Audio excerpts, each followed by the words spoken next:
হরে কৃষ্ণা। জয় বিপুল ব্লগের নতুন পর্বে আপনাদের সকলকে স্বাগতম। কেমন আছেন আপনারা? আশা করি সকলেই ভজন কৌশলে আছেন।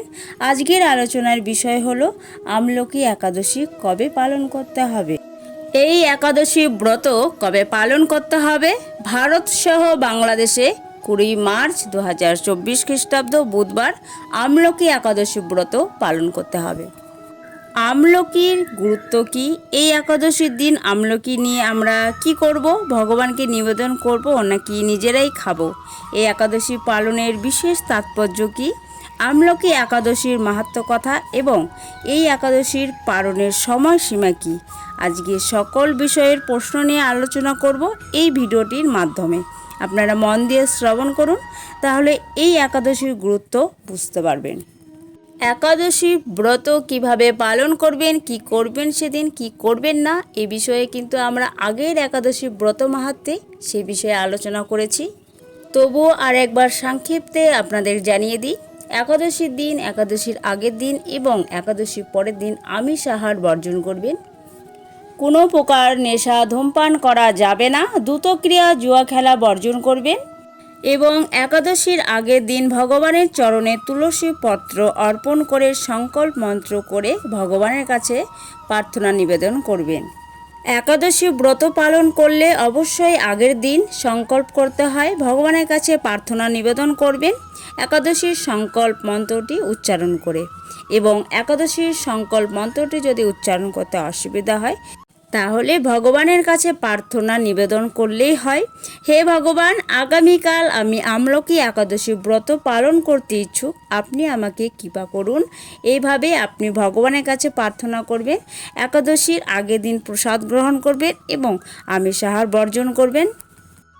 যারা একাদশী ব্রত পালন করতে ইচ্ছুক করছেন তারা একাদশীর আগের দিন খুব তাড়াতাড়ি রাত্রি 11টা সাড়ে 11টার মধ্যে অন্ন প্রসাদ গ্রহণ করবেন কিংবা নিরামিষ আহার গ্রহণ করে নেবেন এবং গ্রহণ করার পর দন্তমর্জন অবশ্যই করবেন। একাদশীর দিন কিন্তু একেবারে সকল রবি শস্য বর্জন করতে হবে। যেমন একাদশীর দিন শ্যামা, ডালিয়া, আটা, ময়দা, সুজি, চাল এই সব কিছু রবি শস্য বর্জন করতে হবে।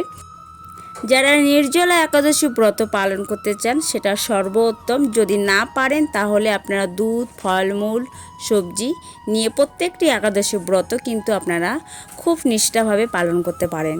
এবার জানবো একাদশীর দিন কি কি গ্রহণ করা যাবে। যেমন ধরুন জল, ফল, দুধ, সবজি, বাদাম এবং কাঠবাদাম, কাজু বাদাম, আলু সেদ্ধ, কাঁচা কলা, সাবুর খিচুড়ি, সাবুর ফ্রাই এবং সাবুর পাকোড়া, সাবুর পায়েস, আলু চিপস ইত্যাদি আপনারা গ্রহণ করতে পারবেন। সবজি রান্নার ক্ষেত্রে বিশুদ্ধ ঘি বা সানফ্লাওয়ার তেল বা বাদাম তেল ব্যবহার করতে হবে। সয়াবিন তেল, সরিষার তেল একাদশীতে গ্রহণ করা যাবে না, কারণ এগুলো হলো পঞ্চ রবি শস্যের অন্তর্গত। আমরা আলোচনা করলাম কি কি গ্রহণ করা যাবে, কিন্তু একাদশীতে সবথেকে গুরুত্ব দেওয়া হয়েছে ভজনের দিকে। অনেকেই মনে করে থাকেন যে একাদশীর মানে হয়তো সেদিন উপোস থাকা কিংবা পঞ্চ রবি শস্য বর্জন করা। না, সেটি এমনটা নয়। একাদশীর মানে হলো সেদিন ভগবানের চিন্তা বেশি বেশি করা, শাস্ত্র অধ্যয়ন করা, গীতা পাঠ করা কিংবা শ্রবণ করা এবং হরিনাম সংকীর্তনের মাধ্যমে সেই দিনটিকে উদযাপন করা। এইভাবেই নিষ্ঠা সহকারে একাদশী ব্রত পালন করলে তবেই এই একাদশীর ফল আমরা পেতে পারি। তুলসী মহারানীকে জলদান, সেবা, পরিক্রমা প্রণাম করবেন। একাদশী সহ রবিবার সহ 365 দিন প্রতিদিন জলদান করতে পারবেন এবং জলদান করবেন। এইভাবেই আমলকি একাদশী ব্রত পালন করুন নিষ্ঠা সহকারে ভগবানের প্রীতি বিধানের জন্য। এবং সঠিক সময়ে একাদশী ব্রতের পর দিন পঞ্চ রবি শস্য গ্রহণ করে ব্রত সমাপ্ত করতে হয়। আমলকি একাদশীর ব্রত মাহাত্ম্য কথা এবার আমরা জানব। যুধিষ্ঠির বললেন, হে কৃষ্ণ, মহাফলদাতা বিজয়া একাদশীর কথা শুনলাম। এখন ফাল্গুন মাসের শুক্লপক্ষের একাদশী যে নামে বিখ্যাত তা বর্ণনা করুন। শ্রীকৃষ্ণ বললেন, হে মহাভাগ যুধিষ্ঠির, মান্ধাতার প্রশ্নের উত্তরে মহাত্মা বশিষ্ঠ এই একাদশীর মহিমা কীর্তন করেছিলেন। আপনার কাছে এখন আমি সেই কথাই বলছি। এই একাদশীর নাম আমলকি। বিষ্ণুর লোক প্রদানকারী রূপে এই একাদশী বিশেষভাবে মহিমান্বিত। একাদশীর দিন আমলকি বৃক্ষের তলে রাত্রি জাগরণ করলে সহস্র গাভীদানের ফল লাভ হয়। হে পাণ্ডুনন্দন, পূর্বে ব্রহ্মার রাত্রিতে দৈনন্দিন প্রলয় উপস্থিত হলে স্থাবর জঙ্গম সহ দেবতা, অসুর ও রাক্ষস সব কিছুর বিনাশ হয়। তখন ভগবান সেই কারণ সমুদ্রে অবস্থান করেন। তার মুখপদ্ম থেকে চন্দ্রবর্ণের এক বিন্দু জল ভূমিতে পড়ে। সেই জলবিন্দু থেকে একটি বিশাল আমলক্ষী বৃক্ষ উৎপন্ন হয়। এই বৃক্ষের স্মরণমাত্র গোদানের ফল দর্শনে তাহার দ্বিগুণ এবং ফল ভক্ষণে 3 গুণ ফল লাভ হয়। এই বৃক্ষে ব্রহ্মা, বিষ্ণু আর মহেশ্বর সর্বদা অবস্থান করেন। এর প্রতিটি শাখা, প্রশাখা ও পাতায় ঋষি, দেবতা ও প্রজাপতিগণ বাস করেন।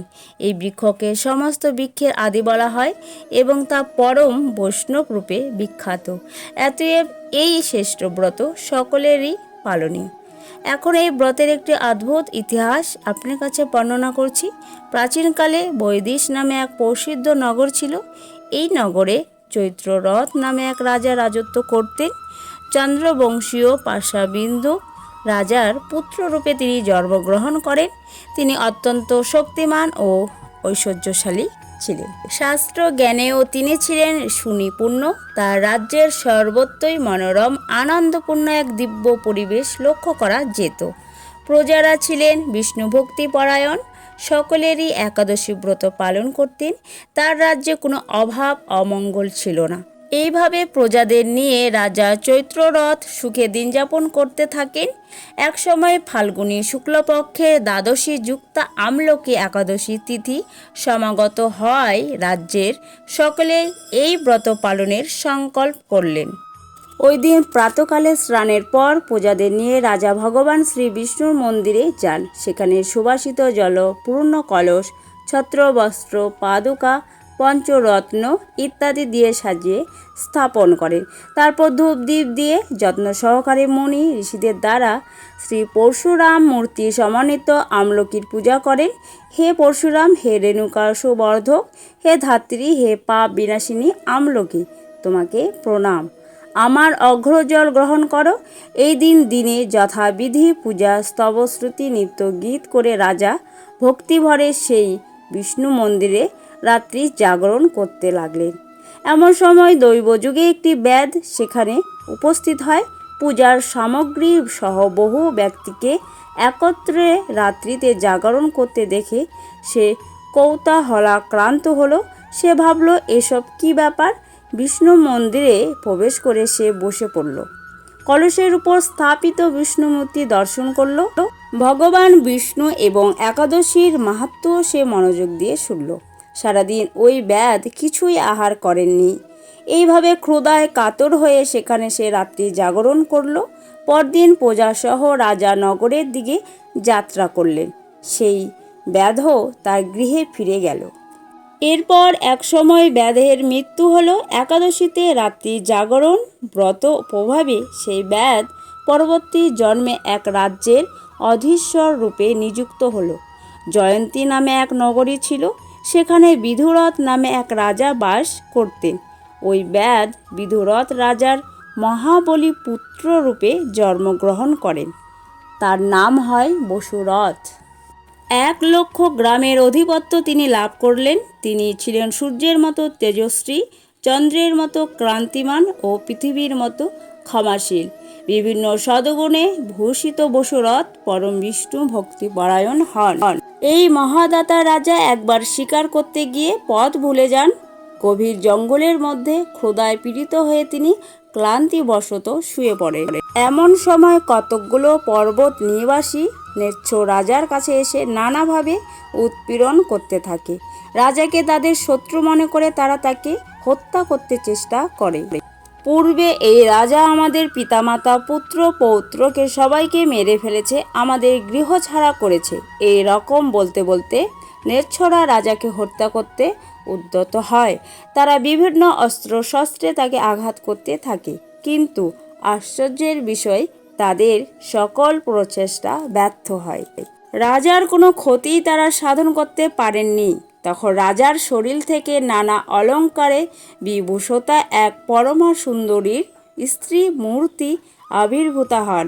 মহাশক্তিধারিণী ওই নারী অল্প সময়ের মধ্যেই সকল পাপী নেচ্ছকে নির্ধন করল।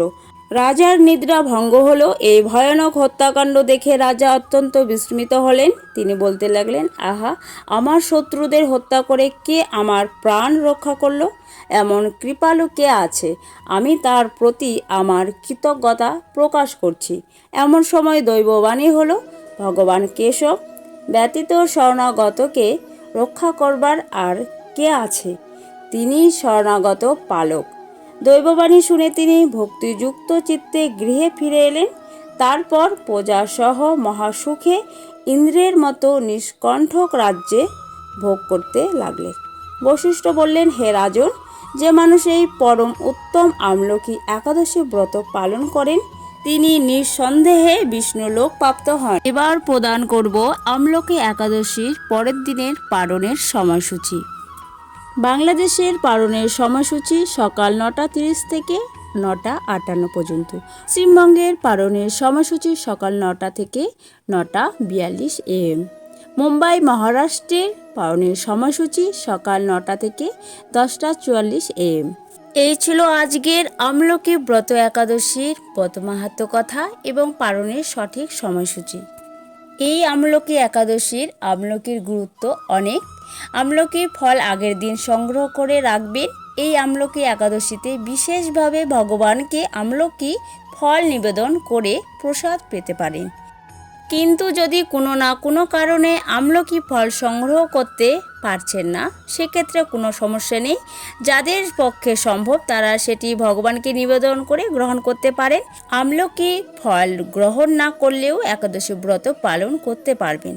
আমলকি বৃক্ষ যে সব থেকে আদি বৃক্ষ, এই সম্বন্ধে স্কন্দ পুরাণে উল্লেখ রয়েছে।